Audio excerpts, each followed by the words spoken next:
Hoje nós fizemos aqui a mudança de secretários, muito especial por conta daqueles que são obrigados a deixar o cargo para atendimento à legislação eleitoral, porque disputarão as eleições de outubro, que é algo muito positivo. A cidade de São Paulo vai ter aí próximo de 10 deputados, que com certeza todos eles serão eleitos, representando a cidade, e hoje a posse desses secretários que substituem os que saem por conta das eleições. Então, a gente tem hoje aqui a substituição da Secretaria da Casa Civil, que assume o secretário agora Paulo Frange, que é vereador, do Turismo, que assume o Gustavo, na Habitação, que assume o Diogo, Verde e Meio Ambiente, o engenheiro Vanderlei, na Secretaria de Segurança Urbana, a doutora Juliana, que é delegada, Inovação e Tecnologia, o professor Humberto, na área de esportes, a Érica, a nossa medalhista olímpica, Clodoaldo, que já fazia parte, agora acumula, o Kaká na Coab. Então, a gente reforça esse time de primeira, com pessoas muito qualificadas, muito técnicas, mas, acima de tudo, muito comprometidas com aquilo que a gente se comprometeu na eleição passada, que é tornar a cidade cada dia melhor, com um plano de metas bastante ousado e de que a gente possa melhorar a qualidade de vida das pessoas. Esse é o nosso grande objetivo, tornar a cidade melhor, aproveitar as oportunidades, gerar oportunidade para as pessoas, fazer o maior programa habitacional da história da cidade, fazer o aumento do número de turistas, porque isso gera emprego e renda na cidade, melhorar a questão da segurança, melhorar o acesso à oportunidade do esportes, cuidar da questão do meio ambiente, da sustentabilidade, como a gente já tem feito, e temos sido exemplos não só para o Brasil, mas para o mundo nas nossas ações, As nossas relações institucionais com relação à Câmara Municipal, os órgãos de controle, através da nossa Casa Civil, a questão da tecnologia, Hoje a gente está no conceito de Smart Cities muito elevado, com muitas inovações aqui. A gente vai continuar trabalhando e ampliando aqui toda essa área. Enfim, todas as nossas áreas que a gente vem desenvolvendo, dar continuidade no belo trabalho, no excelente trabalho que os secretários até então estavam desenvolvendo e que saem por conta do período eleitoral, mas que entra aqui pessoas à altura para que a gente possa fazer com que a gestão vá evoluindo e tornando, como eu disse aqui, volto a repetir, uma cidade cada dia melhor. Eu queria perguntar especificamente da Secretaria de Turismo. A gente viu que foi uma secretaria que ficou no noticiário nas últimas semanas. Eu queria entender como que foi essa escolha, se foi uma indicação do Republicanos e também um pouco do perfil do novo secretário. Ana Paula, foi uma indicação do Republicanos, muito em especial do presidente do Republicanos, do Marcos Pereira, baseado naquilo que eu lhe coloquei como critérios para poder ser secretário.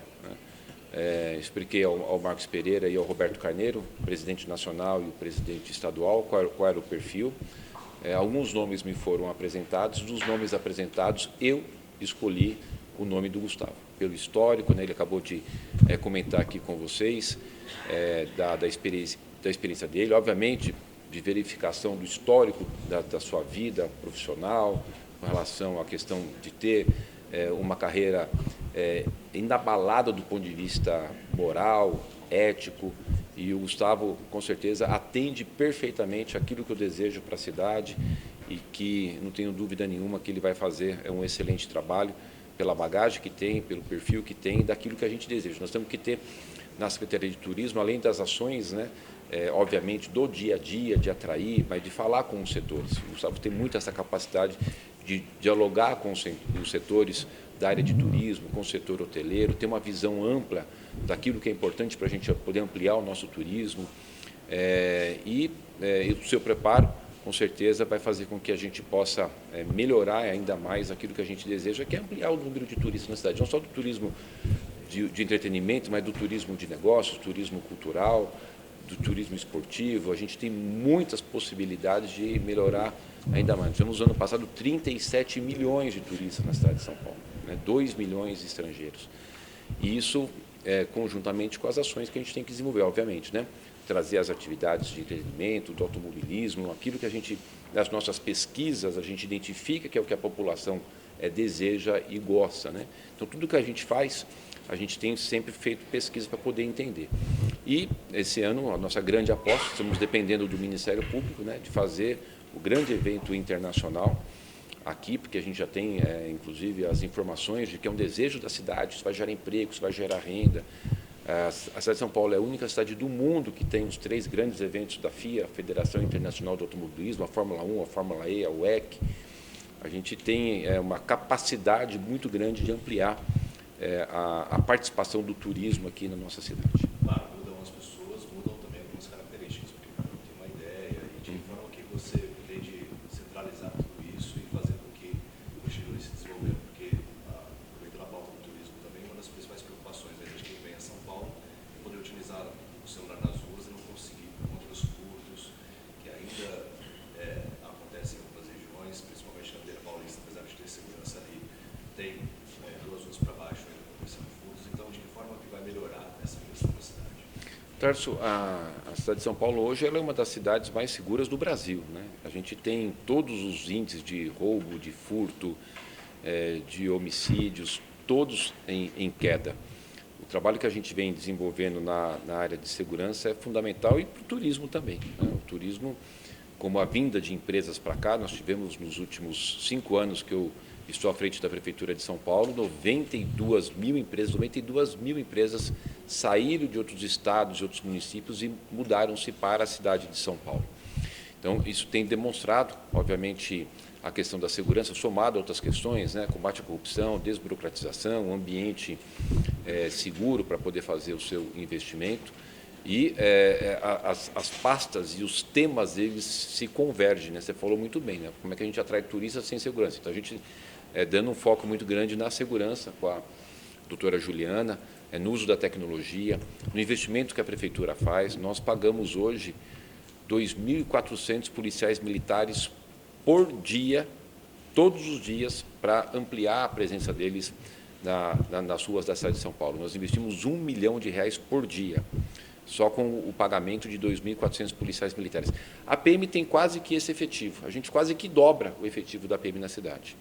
Aí a gente soma a nossa polícia municipal, e aí soma a DEAC, que são mais 1.400 policiais municipais que a gente agrega a mais daquilo que já tem da sua atividade ordinária, com mais 600 milhões de investimentos. Então, a Prefeitura está fazendo um investimento muito forte do ponto de vista de ampliação ali do seu efetivo, de armamento, de treinamento, de valorização salarial, de uso da tecnologia com a Smart Sampa, mas também da ampliação ainda maior de policiais, tanto militares como municipais, contratando a folga deles. É um investimento bastante alto, são 1.600.000 por dia. Eu estou falando de extraordinário, fora o que a gente tem de investimento ordinário, da operação delegada. Eu queria entender melhor essa indicação do Tarcísio, de vocês também, com relação à Juliana. Que mensagem que isso passa, que mensagem vocês querem passar com a indicação dela para a pasta da Secretaria de Segurança Pública de São Paulo? Ainda mais porque ela é uma mulher e com o aumento de feminicídio, enfim, está em... O feminicídio em São Paulo não aumentou, né? Mas é uma preocupação, é um número muito, muito alto. Nós tivemos 11 no ano passado, no ano retrasado, no ano passado 10, mas é um caso preocupante, né? A questão da violência contra a mulher é algo que nos preocupa bastante. E como é que funciona essa questão com o Tarcísio? A gente sempre dialoga e troca ideias. Eu dou sugestão para ele dá sugestão para mim, né? A questão da segurança é um tema que envolve muito o Estado, até porque é a responsabilidade constitucional do Estado, não é da Prefeitura, mas tem a responsabilidade do desejo da população, que aí passa a envolver a Prefeitura no meio, que vale muito mais do que qualquer coisa, que é o que o povo quer, né? E aí, nesse diálogo com ele, de quem seria o nome, a gente foi falando de alguns nomes, e chegou no nome da doutora Juliana. E que ele ficou super feliz, até era para a gente fazer o anúncio conjunto, mas aí tem uma jornalista que, não sei como que ela conseguiu, ela publicou antes de eu falar, e...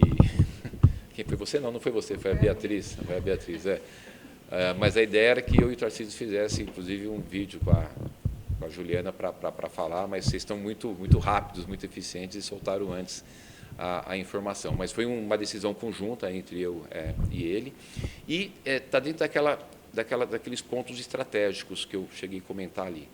A gente poder melhorar essa relação, né, que a gente já tem boa com o Estado, trazer uma delegada. Lembrando que a Polícia Municipal ela não tem a capacidade e não tem a prerrogativa constitucional de fazer investigação, isso cabe à Polícia Civil e ao Ministério Público. Então, ela, vindo da Polícia Civil, isso agrega toda essa ferramenta, a tecnologia que o Smart Sampa tem para poder fazer a investigação. A gente já consolidou o Smart Sampa de forma muito forte no monitoramento, nas prisões em flagrante, na questão do reconhecimento facial de foragidos, na questão das pessoas desaparecidas, mas o Smart Sampa ela tem uma ferramenta fundamental que é fazer com que a gente vai trabalhar muito, Tarcísio, eu, Luciana, Nico, o Engler, o Arthur Dian, que é falar para as pessoas que a impunidade aqui em São Paulo ela não vai acontecer. E como é que a gente fala para o cara que não adianta ele praticar o crime achando que vai ficar impune? Porque a gente vai montar um sistema de monitoramento na cidade, onde vai possibilitar que, a maioria dos casos, a gente identifique o autor. Por que a pessoa ela pratica um estupro? Por que ela comete roubo, furto, vários tipos de crimes? Porque ela acha que ela vai ficar impune, ela acha que não vai acontecer nada com ela.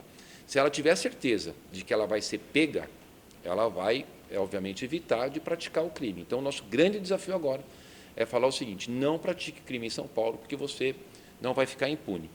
E, a partir do momento que a gente fortalece essa relação da Polícia Civil, com o uso do Smart Sampa, com a Polícia Municipal, a Polícia Estadual, a Polícia Militar, a Polícia Federal, que também tem sido uma grande parceira nossa, a gente vai estar demonstrando que essas ferramentas vão atuar para não ter impunidade. Então, esse trabalho conjunto da Polícia Civil, através da doutora Juliana, é importante. E essa bagagem que ela tem com relação à temática de violência contra a mulher, né? Participou de livro, foi delegada da Delegacia de Mulher. Hoje, ela é a responsável no Estado de São Paulo sobre esse tema, lá na Secretaria de Segurança Urbana, através da Delegacia da Polícia Civil, né, do Gabinete da Polícia Civil. Então, ela vem com essa experiência, com essa bagagem, para a gente poder melhorar nossas políticas públicas. A gente tem muito desafio, né? Nós temos quase 6.500 mulheres que têm o APP, mulheres que têm medida protetiva, né? Que ela aciona o APP, a gente já tem lá no Smart Sampa na tela a geolocalização dela, georreferenciada a localização dela, já tem todas as viaturas em volta, que já são comunicadas automaticamente, está chegando em 7 minutos na média, né?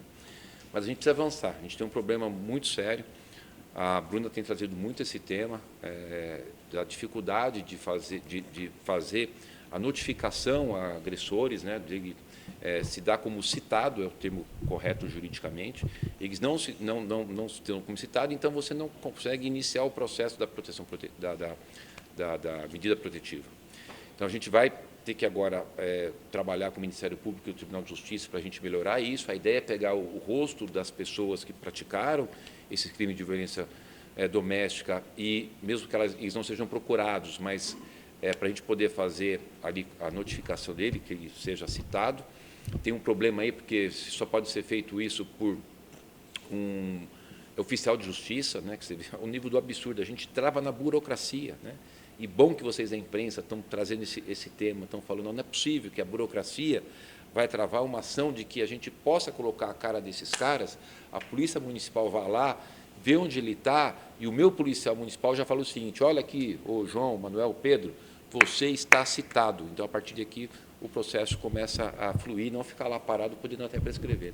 Então, tem muitos desafios para fazer. A gente tem ideia de até patrocinar a tornozeleira nesses agressores, porque aí, se ele tiver com a tornozeleira, eu tenho no sistema a possibilidade de que uma mulher que está em determinado endereço, ele com a tornozeleira, ele chega perto, eu já recebo um alerta, quer dizer, ela não precisa nem avisar, porque às vezes ela também não vê, né? Ou quando ela vê, pode ser tarde. Aconteceu um caso de uma mulher que foi esfaqueada aqui no centro de São Paulo, dele chegar perto, a gente já tem o alerta. Então, a gente precisa agora criar mecanismo e partir para a prática dessas ações, né, mais evoluídas de uso da tecnologia para a proteção dessas mulheres. E é lógico também essa firmeza de uma delegada muito respeitada na Polícia Civil, né, em todo o nosso país, de fazer as ações que aí no dia a dia ela vai estar desenvolvendo, e obviamente tudo que ela trouxer de ideias e de ações vai ter o nosso apoio para a gente poder desenvolver junto com o Tarcísio para as questões de segurança, não só da mulher, mas de uma forma geral. Aí, em relação à segurança, Major, e também aproveitando o tema, prefeito, bom dia a todos, Major da Leite da Rádio Bandeirantes, só queria ponto em relação à fala do secretário Moreto sobre as câmeras de reconhecimento facial no metrô. Já são quantas no metrô e tem o objetivo, como o governo de São Paulo, com o plano já dentro do plano de metas, enfim, de aumentar o número de câmeras de reconhecimento do Smart Sampa no metrô, nas estações de metrô? Nós já está integrado, a partir de ontem, 5 mil câmeras do metrô. É por isso que a gente chegou agora em 50 mil câmeras, né? Nós tínhamos 40 mil, foram acrescentando 5 mil de várias áreas do setor privado. E aí, no dia que eu tive com o Tarcísio, vocês estavam lá visitando a inauguração do novo centro de controle operacional, ele determinou ali naquele momento que o metrô integrasse as câmeras ao Smart Sampa e aconteceu muito rapidamente, já está desde ontem funcionando. Então, e o metrô ele já tem a tecnologia do reconhecimento facial. Então, a gente já agrega essas câmeras do reconhecimento facial, que vai ajudar, né? Um foragido entrou ali, no metrô, a gente já vai ter ali o alerta aqui para a nossa Polícia Municipal. Da ampliação, a gente está soltando a licitação, agora o Orlando começou, a Juliana vai dar continuidade para licitar mais 20 mil câmeras, o Tarcísio vai colocar mais 20 mil câmeras, né? Então a gente vai passar aí de 90 mil câmeras, já tem 50 agora, né? Mais 20 que eu vou colocar, mais 20 que ele vai colocar, e fora essas câmeras que a gente está desenvolvendo aí, que são as duas que já está funcionando, que são de longa distância, ela busca 20 quilômetros uma imagem, inclusive noturna, e dentro desses 20 quilômetros, até 7 quilômetros faz o reconhecimento facial. Essas duas já estão funcionando aqui na cidade de São Paulo, e elas já estão monitorando pontos, eu não vou falar por uma questão para não deixar os caras lá alerta, mas ela já está atuando em pontos de criminalidade, de tráfico de drogas, monitorando e captando imagens e compartilhando com a Polícia Civil. Então, é a tecnologia que vai ser a nossa grande virada em cima da criminalidade. A gente vai sufocar de um jeito que não vai ter crime que se faça na cidade, que não consiga ser identificado o seu autor, e aí a gente vai partir para uma situação das pessoas não quererem mais praticar crime aqui, porque sabe que vai ser pega. E aí é uma coisa muito interessante, porque ela vai passar a ser reconhecida como uma prova da sua autoria inconteste, né? Da imagem dela, da visão dela, do filme dela praticando aquele crime, como tem aqui o caso da professora que foi encontrada morta lá perto da estação Autódromo de Interlagos, né? Então, são mecanismos e formas que você, inclusive, ajuda que não tenha nenhum julgamento que possa correr o risco de ser injusto, né? Que às vezes acontece, a gente tem visto alguns casos aí pela justiça. Não, aí aquele julgamento, aquela pessoa, ela vai ser condenada porque tem uma prova ali inconteste da prática daquele crime, porque está lá registrado, filmado, fotografado, né? Então, acho que ajuda muito, inclusive, na questão da justiça, para não correr o risco, eventualmente, de se criminalizar ou se condenar alguém injustamente. Eu queria falar um pouquinho do plano de metas, prefeito. Acho que até vai um pouco de encontro com essa reunião, que foi apresentado pelo novo time. Algumas metas foram atingidas pela prefeitura, é só o primeiro ano ainda desse segundo mandato, mas ainda há alguns desafios. E dentre esses desafios, eu listo aqui a mobilidade urbana, algumas obras atrasadas, o BRT ali da Radial, alguns túneis que não estão saindo do papel. Eu queria entender se o senhor também avalia que a mobilidade é o principal gargalo hoje de São Paulo. O que tem aí nesse plano de metas? Qual vai ser o principal desafio da prefeitura para 2026, olhando para as metas que foram cumpridas e para o que precisa ser entregue? Olha, Bruna, uma cidade que tem 12 milhões de habitantes, né, que cresceu de forma desordenada e que a cada vez mais vem crescendo. Eu acabei de comentar para vocês aqui que nós tivemos 92, fora MEI, tá? Não estou falando de MEI, estou falando de empresa, CNPJ de empresa, né, que vieram para cá, 92 mil empresas que vieram para a cidade de São Paulo, que já existiam outros estados, outros municípios, né? Isso tem nos dado algumas coisas super importantes, que é aumentar o nosso orçamento, mesmo reduzindo impostos, diminuir o desemprego, estamos com o menor índice de desemprego da série histórica, mas gera, obviamente, um movimento maior na cidade. A economia ativa, você vai gerando um movimento, né? Hoje a gente vive um momento muito complexo, não só São Paulo, né, mas muitas cidades, que é o uso do transporte por aplicativo. Aumentou muito o número da presença de carros, né? Porque você pega uma pessoa que é motorista de aplicativo, ele está o dia inteiro ali, né, rodando, né? Então, a gente tem 400 mil pessoas cadastradas nesse tipo de aplicativo, o que é bom para a cidade, é bom para ele, gera emprego, gera renda, mas não deixa de ser também mais veículos que estão, né, circulando na cidade. Tanto é que nós tínhamos 9 milhões de passageiros no transporte coletivo de ônibus em 2019 e hoje nós temos 7 milhões. Nós perdemos 2 milhões de passageiros dia no transporte coletivo de ônibus da cidade de São Paulo. Então, aí, quais são os nossos desafios? Ontem participei com o Tarcísio de Freitas da inauguração da linha 17 Ouro, né, 6 quilômetros de estação, com 8 estações ali, que era para ter sido entregue em 2014, não foi entregue pela promessa do Alckmin na época, né, e o Tarcísio conseguiu entregar ontem. Agora passou para 111 quilômetros de metrô na cidade, né, o metrô tem 50 anos, e hoje a gente tem praticamente quase que 50 quilômetros em obra. O Tarcísio tem hoje, olha que interessante, 200 quilômetros em projetos de metrô que podem ser implantados em 15 anos. Hoje ele tem 200 quilômetros em projeto, que é possível implantar 200 quilômetros nos próximos 15 anos. Aonde é que está o gargalo disso? Financiamento. Quando você tem o nosso país, o Brasil, com a segunda maior taxa de juros do mundo, a gente só perde para a Turquia, né? Isso, obviamente, dificulta, porque qualquer tipo de investimento, em qualquer área, né? A gente está falando de mobilidade e transporte, obviamente você tem essa dificuldade. E a questão do acesso e dos recursos federal, né? Porque, inclusive, não é dado, né? São financiamentos.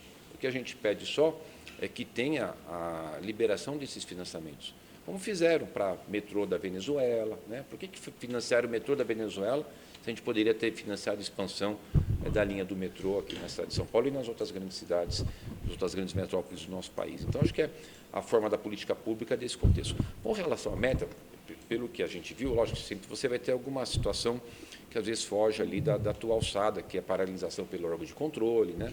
Você pega o túnel Sena Madureira, estava com a obra voando, né? O Ministério Público fez parar, licitar de novo, né? A gente vai tendo assim alguns percalços por conta de fatores que a gente não tem, obviamente, ali condições de controle. Mas, de uma forma geral, tá muito bem. A gente está com, né, um volume gigantesco de obras em execução hoje. Hoje, nós temos 1.756 obras em andamento. Hoje, a cidade de São Paulo, a tua cidade, tem 1.756 obras em andamento hoje. Da habitação, 43 mil unidades habitacionais em construção hoje. Nesse momento que nós estamos aqui, tem pedreiro colocando tijolo, colocando bloco em 43 unidades habitacionais, fora 8 mil que está na rua em licitação, né, para a gente contratar mais 8 mil. Então, as coisas estão indo bem do ponto de vista daquilo que a gente entende ser importante para a cidade. A gente ajustou a saúde financeira de São Paulo. Você falou do BRT Radial Leste, esse negócio era para ter saído lá em 2010, né? A gente colocou para funcionar, está caminhando super bem. Está atrasado. Depende da leitura, né? O que aconteceu ali? A gente tinha uma situação do corte de algumas árvores. E aí um dia, eu não sei se você estava nesse dia, que eu visitei o canteiro, tinha alguns jornalistas, e eu falei o seguinte: eu não quero mais que corte as árvores, eu quero que faça transplante das árvores, né? E aí, obviamente, tem árvore que não tem jeito de fazer transplante, mas todas as árvores do BRT Radial Leste que possam ser transplantadas, então a gente perde um tempo que, na visão de vocês, é perder. Eu acho que a gente ganha, porque a gente pode ter uma prolongação de espaço, mas a gente ganha muito em cortar uma árvore e poder fazer o transplante dessa árvore, né? Inclusive, vai ser feito um transplante agora para aquela grande árvore que caiu na Consolação, de transplante do BRT Radial Leste para lá. Lembra? Uma árvore enorme que caiu ali perto do cemitério. Então, a gente vai adequando algumas questões por conta de verificar a obra, e aí eu vou lá, porque eu não vou lá só para fazer foto, eu vou lá para ver o que está acontecendo, o que eu posso melhorar, o que a gente pode readequar, né? O BRT Aricanduva, né? A gente teve aí uma situação, porque esse é financiado pelo BID, Banco Interamericano de Desenvolvimento, mas também já está com ordem de início. A extensão da Roberto Marinho já está com ordem de início, né? A gente retomamos a Ponte Piritubalapa, né, que eu sempre gosto de falar para vocês, porque eu preciso, pelo menos, colocar a semente na cabecinha de vocês, de que é bacana, tem que ter controle. Você imagine se não tivesse órgãos de controle, a Câmara Municipal, o Tribunal de Contas, o Ministério Público, o Tribunal de Justiça, seria péssimo, as pessoas iam, né, deitar e rolar os desonestos. É importante ter o controle, até porque eu não consigo cuidar de tudo, né, da cidade. Eu tenho 600 mil colaboradores na Prefeitura de São Paulo, 600 mil colaboradores, entre os diretos e os indiretos. Tudo é muito grande, mas a tal da sementinha que eu tenho para vocês, que cada um tem que estar no seu quadrado, né? Não pode, de repente, parar uma obra e aí fica parada, a gente perde dinheiro com isso, perde tempo, né? Você vê o Parque Primavera, tem cabimento ficar 11 anos parado? Não tem cabimento. E aí o cara que deu aquela decisão lá, não acontece nada com ele, nada. Eu fiquei esses 11 anos, prefeitura, né? Porque eu não era prefeito durante os últimos 11 anos, né? A prefeitura ficou nesse tempo todo pagando segurança, com o parque fechado.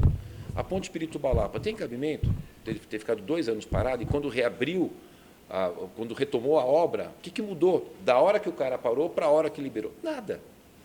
A gente não tem que fazer essa cobrança de forma respeitosa, lógico, mas não pode mais o promotor, o juiz ir lá e para, e aí o prejuízo, ele não responde por isso.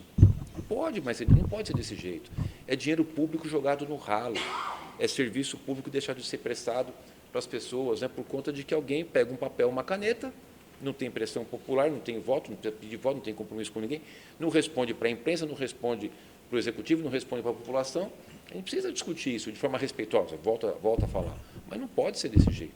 Você vê hoje, a cidade está parada, não posso emitir um alvará, tem cabimento.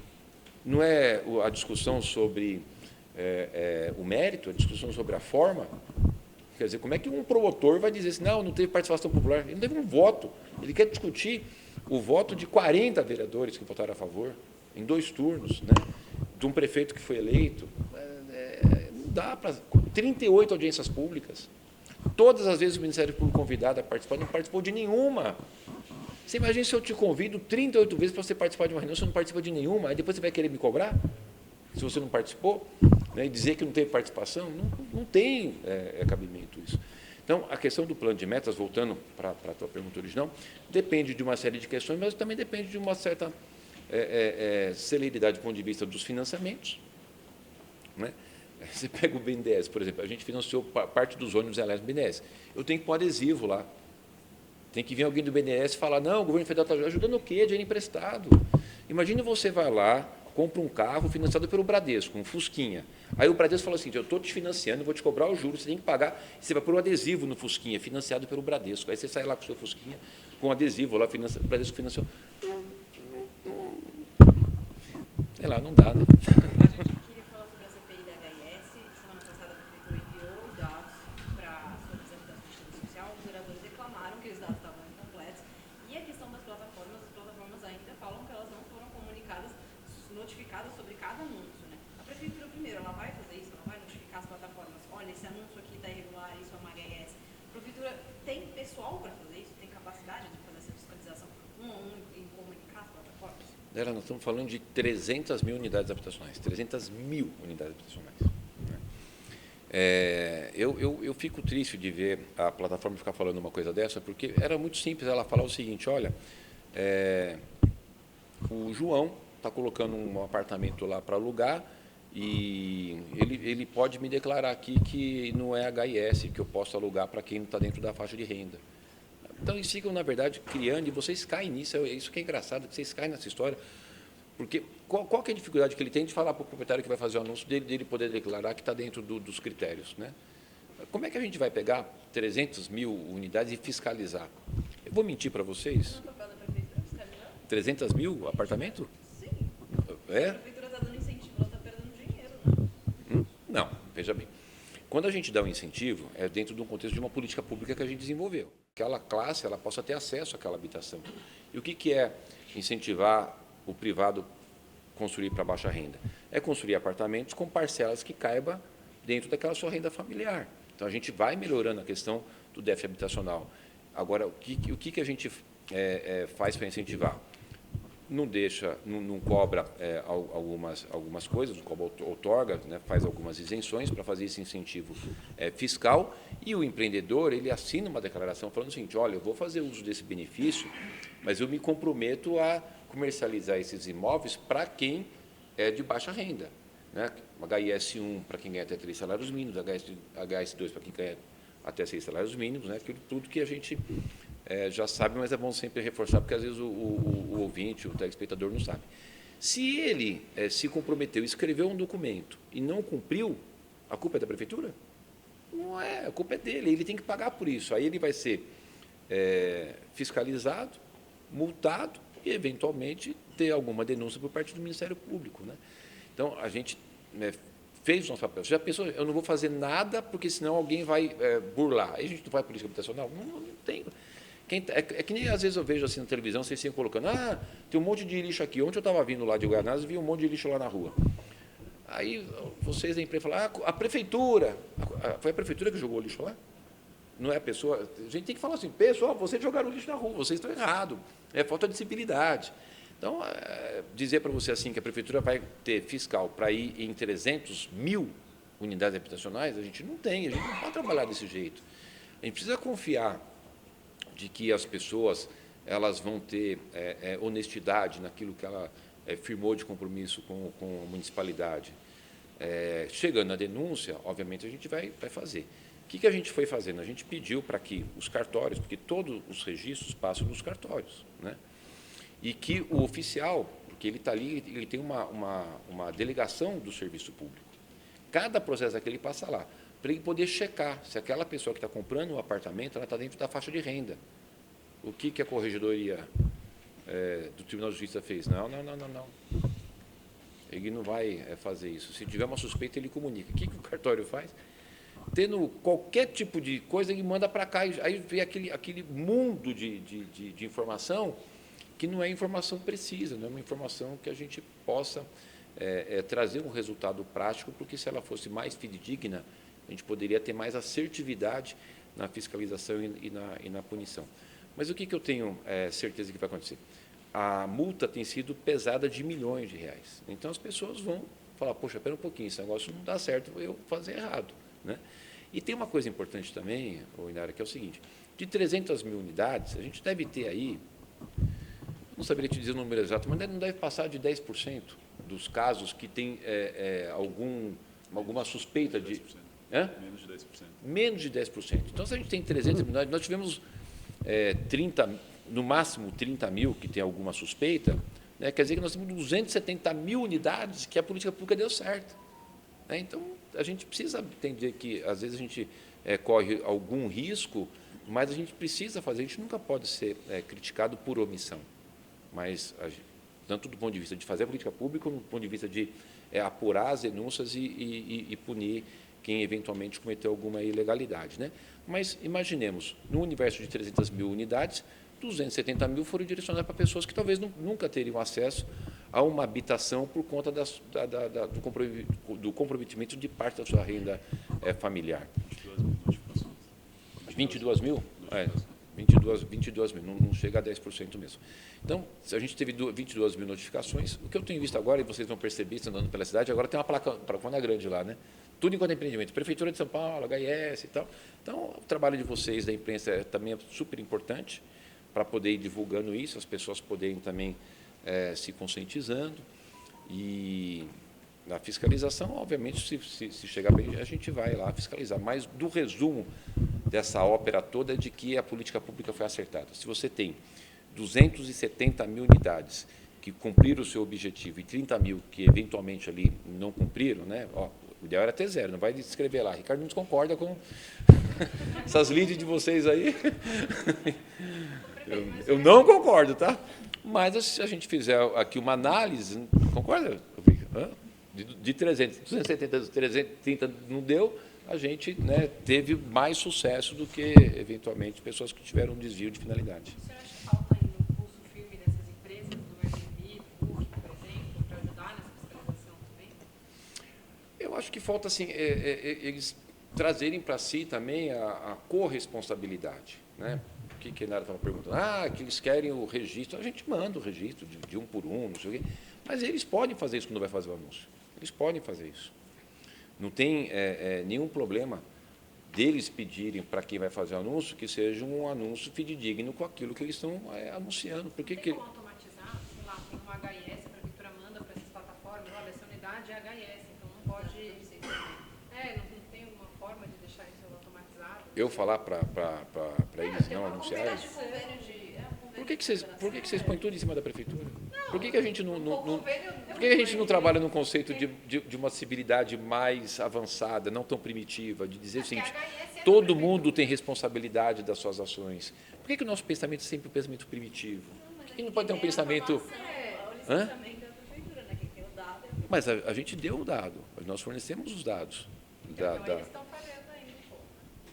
Eu não sei o que eles querem mais, porque os dados foram fornecidos. Se numa lista de 300 mil teve alguma falha, acho que a falha não foi da informação, foi do acesso do link, se não me engano, que foi para lá. Foi isso, Paulo? Não sei. Acho que sim, não tenho Não tem... certeza de todos. Né? Hã? Agora, da nossa parte, fornecer, para a gente é melhor ainda, a gente vai ter a Câmara ajudando, a gente vai ter vocês da imprensa ajudando, eles ajudando. Né? Enfim, não tem nenhum problema da gente melhorar a informação, trabalhar a informação. A gente tem lá a Prodan, que serve para isso. Temos uma Secretaria de Inovação e Tecnologia para trabalhar esse tema. Você poderia até começar a ver isso aí, viu, Humberto? Trabalhar melhor esse tema aí, do que a Bruna sugeriu, para a gente poder fornecer algo mais... Mas eu queria voltar a insistir para vocês. A gente precisa, ter uma visão mais coerente do processo. Né? Não é a culpa é do governo federal, a culpa é do governo estadual, a culpa é da prefeitura. Nós estamos vivendo uma sociedade, né? A gente não vive num sistema que não compartilha as obrigações e os deveres. Né? Todo mundo tem as suas obrigações, os seus deveres, os seus direitos, mas também tem os seus deveres. Né? E aí é que a gente vai melhorando a nossa sociedade. Né? Eu queria muito, quando eu vi essa matéria assim, do Caparica lá, falar, tem um lixo ali. Falar assim, por que o cara jogou lixo aqui? Fala também, né?